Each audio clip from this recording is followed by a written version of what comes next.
Genesis chapter 50. And Joseph fell upon his father's face and wept upon him and kissed him. And Joseph commanded his servants, the physicians, to embalm his father. And the physicians embalmed Israel. And 40 days were fulfilled for him. For so are fulfilled the days of those which are embalmed.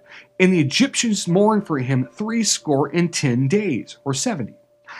And when the days of his mourning were past, Joseph spoke to the house of Pharaoh, saying, If now I have found grace in your eyes, speak, I pray you, in the ears of Pharaoh, saying, My father made me swear, saying, Lo, I die.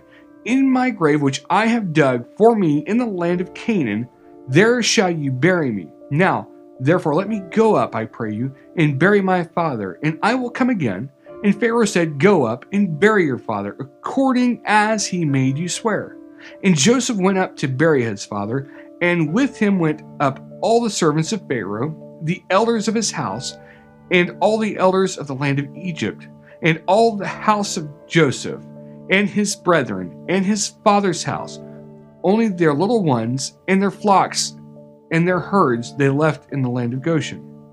And there went up with him both chariots and horsemen, and it was a very great company. And they came to the threshing floor of Atad, which is beyond Jordan, and there they mourned with a great and very sore lamentation. And he made a mourning for his father 7 days. And when the inhabitants of the land, the Canaanites, saw the mourning in the floor of Atad, they said, This is a grievous mourning to the Egyptians. Wherefore the name of it was called Abel-Mizraim, which is beyond Jordan. And his sons did to him according as he commanded them. For his sons carried him into the land of Canaan, and buried him in the cave of the field of Machpelah, which Abraham brought with the field for a possession of a burying place of Ephron the Hittite before Mamre. And Joseph returned into Egypt, he and his brethren, and all that went up with him to bury his father, after he had buried his father. And when Joseph's brethren saw that their father was dead, they said, Joseph will perhaps hate us, and will certainly repay us all the evil which we did to him.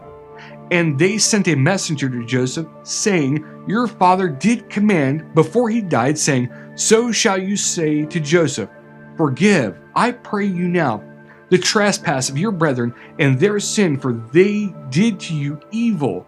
And now we pray you, forgive the trespass of the servants of the God of your father.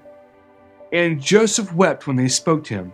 And his brethren also went and fell down before his face, and they said, Behold, we be your servants. And Joseph said to them, Fear not, for am I in the place of God?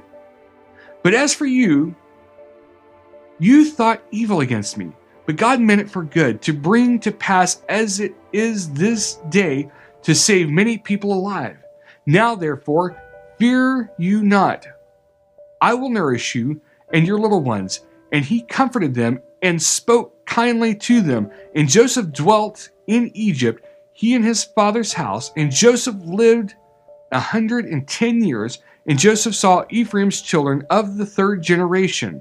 The children also of Machir, the son of Manasseh, were brought up upon Joseph's knees.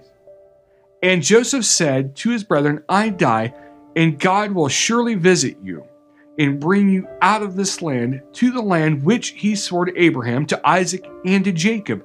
And Joseph took an oath of the children of Israel, saying, God will surely visit you, and you shall carry up my bones from here.